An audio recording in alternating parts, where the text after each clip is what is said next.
오늘 말씀은 누가복음 15장 1절에서 10절입니다. 누가복음 15장 1절에서 10절 한 절씩 번갈아 읽도록 하겠습니다. 1절 먼저 읽겠습니다. 세리들과 죄인들이 모두 예수의 말씀을 듣기 위해 모여 들었습니다. 그러자 바리새파 사람들과 율법학자들이 크게 웅성거리기 시작했습니다. 이 사람이 죄인들을 맞아들여 그들과 함께 음식을 먹는다. 그러자 예수께서 그들에게 이런 비유를 들려주셨습니다. 너희 중 누가 100마리의 양을 가지고 있었는데 그 중 한 마리를 잃어버렸다고 하자. 그러면 99마리의 양을 들판에 두고 그 잃어버린 양 한 마리를 찾을 때까지 찾아다니지 않겠느냐. 그리고 양을 찾게 되면 기뻐하며 양을 어깨에 메고 집에 와서 친구들과 이웃을 불러 모아 나와 함께 기뻐해 주십시오. 잃어버린 내 양을 찾았습니다 라고 할 것이다. 내가 너희에게 말한다. 이와 같이 하늘에서는 회개할 필요 없는 의인 99명보다 회개하는 죄인 1명을 두고 더 기뻐할 것이다. 어떤 여자가 10개의 드라크마 동전을 가지고 있다가 하나를 잃어버렸다고 하자. 여인이 등불을 켜고 주방을 쓸며 동전을 찾을 때까지 샅샅이 뒤지지 않겠느냐. 그리고 동전을 찾게 되면 친구들과 이웃을 불러 모아 나와 함께 기뻐해 주십시오. 내가 잃어버린 동전을 찾았습니다 라고 할 것이다. 함께 읽겠습니다.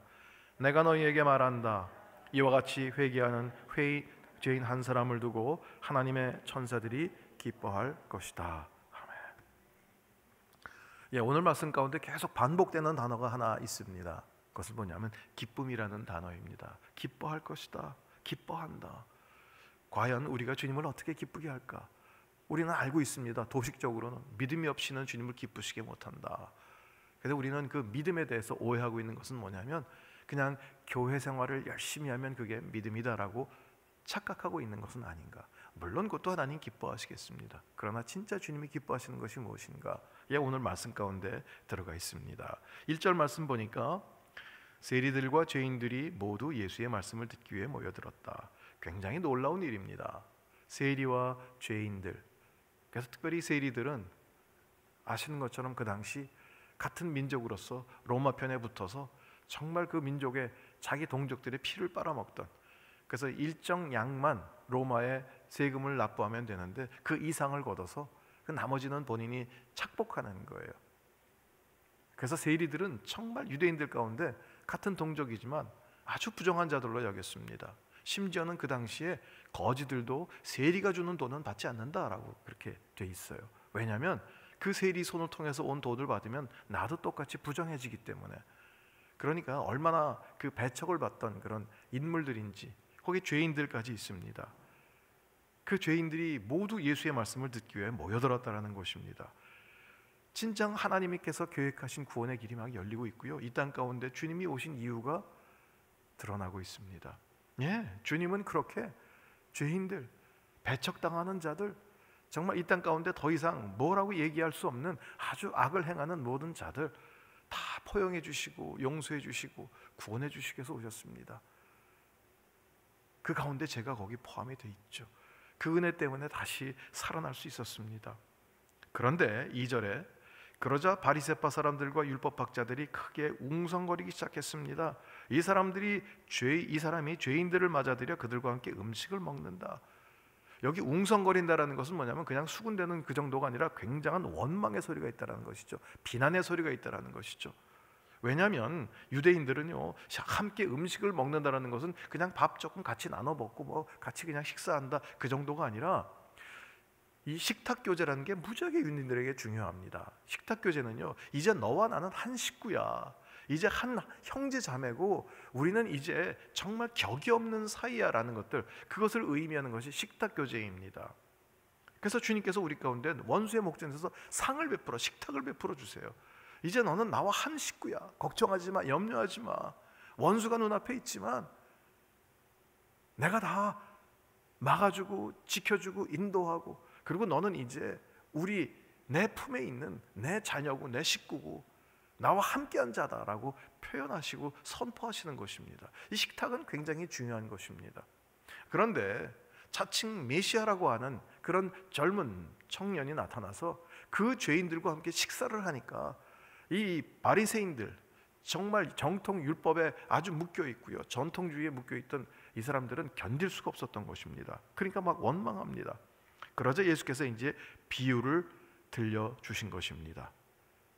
저희들이 너무나 잘 알고 있는 말씀이죠. 4절, 너희 중 누가 100마리의 양을 가지고 있었는데 그 중 한 마리를 잃어버렸다고 하자. 그러면 99마리의 양을 들판에 두고 그 잃어버린 양 한 마리를 찾을 때까지 찾아다니지 않겠느냐. 여기 찾을 때까지 찾아다니지 않겠느냐라는 이 목자의 고백은요, 안 찾으면 안 돌아오겠다는 것이죠. 끝까지 무슨 수단과 방법을 다 써서라도 내 목숨을 다해서까지 꼭 양을 찾겠다라는 것입니다.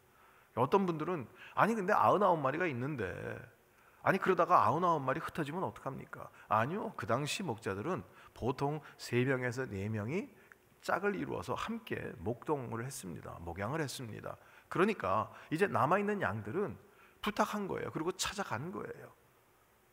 또 어떤 분들은 그 좀 성질이 급하네요. 그 한 마리가 없어졌다고 해도 99마리 중에 혹시 임신한 양이 있을지 모르는데 조금만 기다리면 100마리 또 찰 텐데 뭘 그렇게 그 한 마리 때문에 그 고생을 하고 위험을 마다합니까? 아니요, 목자에겐 그 한 마리가 전체였습니다. 특별히 양들은요, 양의 특징이 있습니다. 저희들이 양을 생각할 때, 그래서 우리는 양이고 주님은 목자고, 그래서 우리가 굉장히 하얗고 순둥이고, 그래서 그렇게 참 착하고 좋은 것으로 여기는데 절대 양은 그렇지 않습니다. 양은요, 굉장히 미련합니다. 아주 미련해요. 그래서 그 더운 여름에는요, 그 털이 부숭부숭한데도 서로 붙어 있고요, 그리고 추운 겨울엔 또 떨어져 있어요. 오히려 그 반대로 하면 좋을 텐데. 그리고 눈이 굉장히 근시입니다. 너무 나쁩니다. 그래서 눈앞에 있는 풀을 먹고요, 조금 더 떨어져 있는 그 풀을 찾지를 잘 못합니다. 그러니까 자기가 먹이를 찾아서 혼자 간다는 것 불가능한 게 양들의 특징입니다. 양은 자기 보호 본능이 하나도 없습니다. 하다못해 조그만 개미를 할지라도요, 또 뭐 불개미 같은 경우는 이렇게 물무는 무지하게 아프잖아요. 그래요, 그런 작은 개미도 이빨이 있고요, 공격할 수 있는 자기 보호 본능이 있어요. 양은요, 아무것도 없습니다. 뿔이 있기를 하나, 뭐 달리기를 잘하기를 하나, 이빨이 날카롭나, 아무것도 없어요. 하다못해 스컹크 같은 경우는 방구라도 독하게 해가지고 자기를 보호하는데 아무런 게 없어요. 목자가 지켜주지 않으면 먹을 수도 없고요, 길을 찾을 수도 없고요, 일이나 늑대로부터 자기를 보호할 수 있는 게 아무것도 없습니다. 너무 둔해요.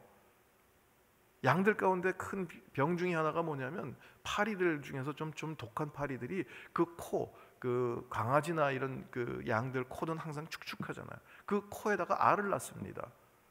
그러면 코에다 알을 낳을 정도면 코를 비비거나 땅에 비비거나 풀에 비비거나 그래서 파리를 쫓아내야 되는데 그냥 멍청이 있는 거예요.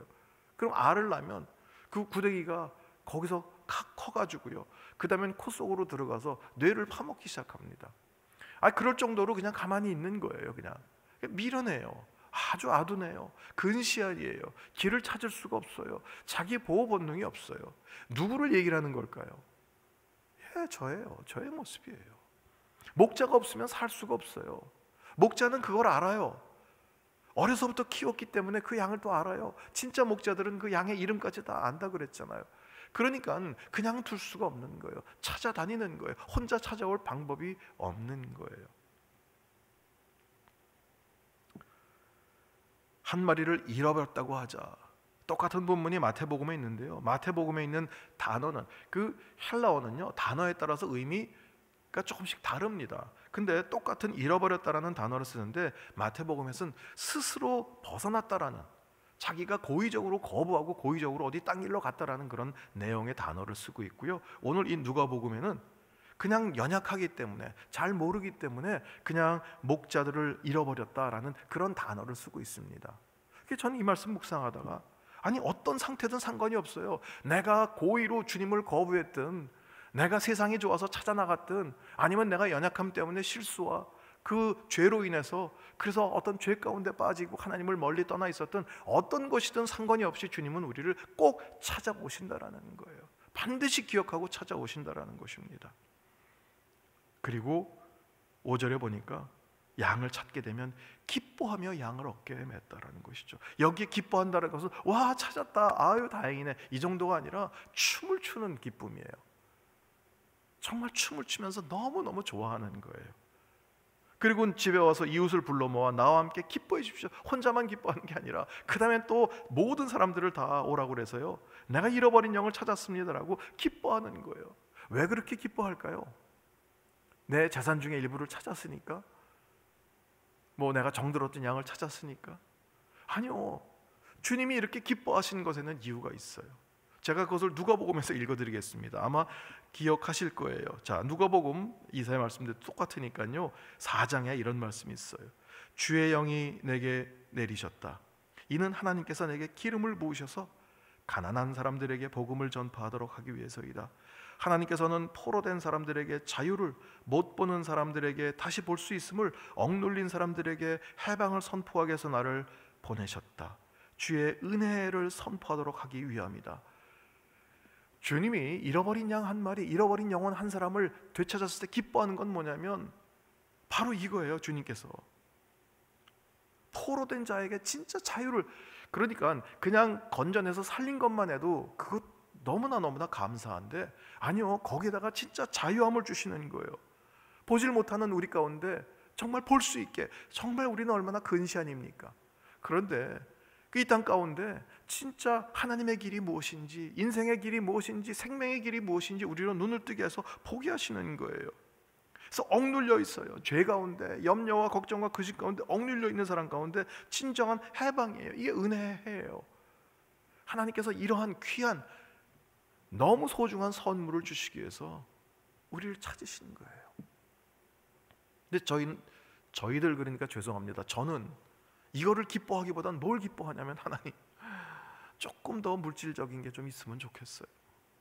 하나님, 저희 집에 화장실이 하나밖에 없거든요. 그래서 아침마다 지금 이게 난리거든요. 화장실 하나만 더 주시면, 변소 하나만 더 주시면 안 될까요? 그러니까 우리는 항상 어떤 세상적인 것, 물질적인 것, 그런 것에 너무나 묶여 있어요. 내가 이번에 회사에서 조금만 더 높아지면 좋겠는데, 내가 조금만 더 갑의 입장에 조금만 더 가까이 가면 좋겠는데, 이제는 을로 그렇게 살기 너무 싫어요. 이게 우리 가운데 주신 진정한 하나님의 귀한 것들이 어떤 것인지 우리는 놓치고 있어요. 진짜 하나님께서 우리 가운데 주신 그 은혜의 해가, 그 우리 가운데 자유함이, 우리 가운데 해방이, 우리 가운데 진정한 기쁨이, 영적 자유함이 어떤 것인지를 안다면 사실 우리 가운데 있는 그러한 모든 현실적인 모든 문제들 가운데도 충분히 기뻐할 수 있습니다. 그런데 우리가 가지고 있는 이 신앙의 신비와 비밀을 아직 다 모르기 때문에 그저 세상의 여러 가지 일 때문에 일희일비하는 그러한 연약한 모습이에요. 주님은 지금 기뻐하세요. 그 기쁨을 이웃들을 불렀어요. 그 이웃들은 저와 여러분이죠. 또 함께 나누기를 원하시는 거예요. 그러니까 어떤 한 사람을 내가 전도해가지고 회개할 때 이렇게 기뻐하시는구나. 예, 맞습니다. 그런데 그 우선적으로는요, 저를 그렇게 기뻐하세요. 여러분을 너무 기뻐하세요. 여러분이 있다라는 것 그 자체가 하나님께는 기쁨이에요. 그래서 정말 그 기쁨을 이기지 못하여 하시며 잠잠히 사랑하시며 오늘 춤을 춘다고 했잖아요. 예, 여러분이 주님의 이름을 부를 때마다, 여러분이 여러 가지 안타까운 그런 모든 일들 가운데서도 그럼에도 불구하고 믿음을 잃지 않기 위해서 아버지 주님의 이름을 부를 때마다 그냥 달려오셔가지고요, 너무 기뻐하시고 춤을 추세요. 그게 우리 하나님이세요. 그래서 그 말씀이 7절에 또 그대로 돼 있어요.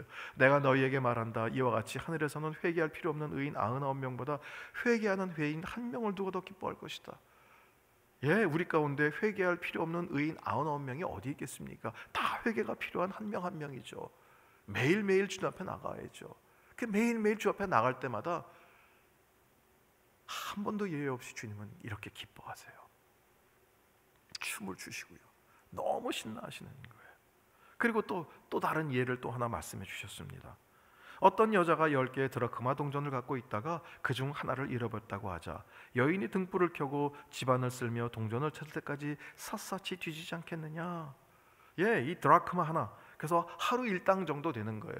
그러니까 그렇게 적은 돈도 아니지만 아주 큰 돈도 아니잖아요. 또 내일 하루 열심히 일하면 벌 수 있는데, 그런데 그 동전 하나가 문제가 아니라 자, 10개의 드라크마 동전을 갖고 있다라는 표현이 중요합니다.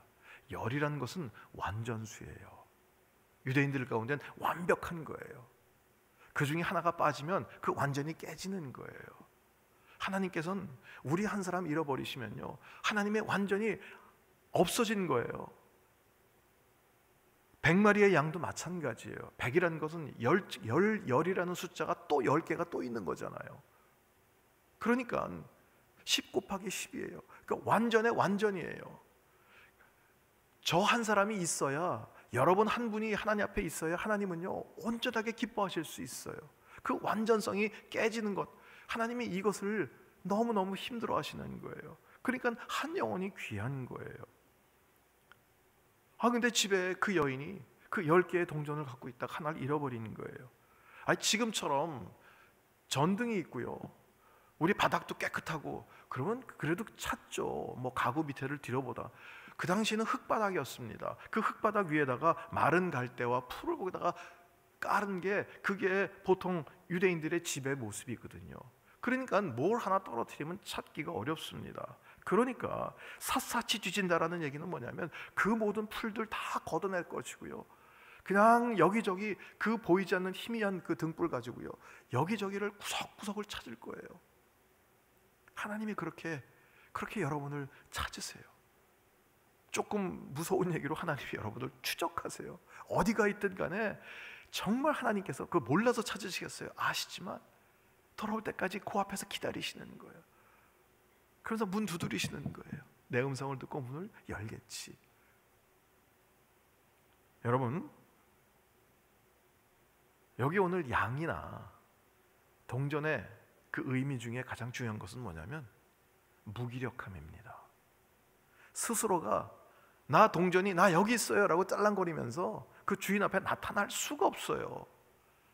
주님이 찾아주시지 않으면, 주인이 목자가 찾지 않으면 그냥 버려진 바 되는 거예요. 그냥 죽는 거예요. 이리와 늑대의 밥이 되는 거예요. 무기력한 거예요. 그래서 로마서 5장 8절에 우리가 아직 죄인 되었을 때 우리를 먼저 사랑하셔서, 그래서 우리에 대한 자기의 사랑을 확증하셨다라고 그랬죠. 우리를 찾아오시는 거예요. 여러분, 우리가 제 발로 온 거 절대로 아닙니다. 주님께서 우리를 찾아오시는 거예요. 그리고 주님은 또 똑같은 말씀하십니다. 9절에 그리고 동전을 찾게 되면 친구들과 이웃을 불러 모아 나와 함께 기뻐해 주십시오. 내가 잃어버린 동전을 찾았습니다라고 할 것이다. 내가 너에게 말한다. 이와 같이 회개하는 죄인 한 사람을 두고 하나님의 천사들이 기뻐할 것이다. 하나님과 천사들이 함께 기뻐하는 거예요. 예, 물론 선교지에서 전혀 주님을 알지 못했던 그러한 자들이 예수님을 믿고 영접했을 때 무지무지하게 하나님 기뻐하시죠. 동일한 기쁨이 오늘 여러분들이 주의 이름을 고백하고 주의 이름을 부를 때, 아바, 아버지, 아빠라고 부를 때 하나님은 여러분을 그렇게 기뻐하세요. 그리고 그 하나님의 기쁨이 우리의 힘이 됩니다.